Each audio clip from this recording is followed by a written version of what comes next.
I would like to bring to the attention of the House a recent community campaign being run by the Rail, Tram and Bus Union to save the XPT sleeper carriages.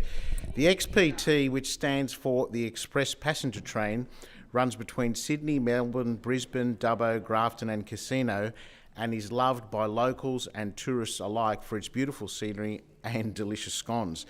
The XPT provides commuters with an economical and sustainable way of travel and has become more and more popular in recent years, particularly its overnight service. This is testament to its true value in the community, especially in the face of rising living costs and expensive airfares. For instance, trips from Sydney Central to Melbourne and vice versa have increased by an average of 3,000 patrons per month in the decade since 2013. The trip from Sydney Central to Brisbane on the XPT is more than 14 hours. From Sydney Central to Melbourne, it's almost 11 hours.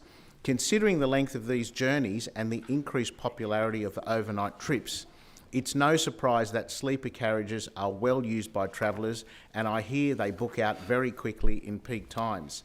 The XPT first came into use in 1982, and in 2019, the former Liberal and National government awarded a contract to replace the XPT, Explorer and Endeavour trains with a new regional fleet.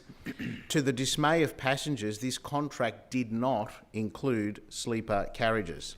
The RTBU launched an online petition in February to save the sleeper carriages. There are currently over 1,900 signatures on the petition. Transport for New South Wales and New South Wales TrainLink are currently looking at potential options for repurposing the existing carriages to address this issue. And I note that after discussions with Minister Jenny Aitchison, she is actively looking into this solution. Mr. President, I remember the days when I was a kid and Mum and Dad would pack us off with the grandparents up to Tamworth for school holidays. They weren't sleeper carriages, we nevertheless enjoyed it. But on those long trips, it simply doesn't make sense not to provide adequate sleeping quarters for people to enjoy those trips so they can get a decent night's nap. Now, it's too late for these trains. It's too late for these trains to be manufactured in New South Wales. The contracts have already been let, and those commitments have already been made. But given that the fit-out, testing and commissioning is being done locally here in Dubbo, there is some scope for us to perhaps refit these facilities out with the sleeping carriages.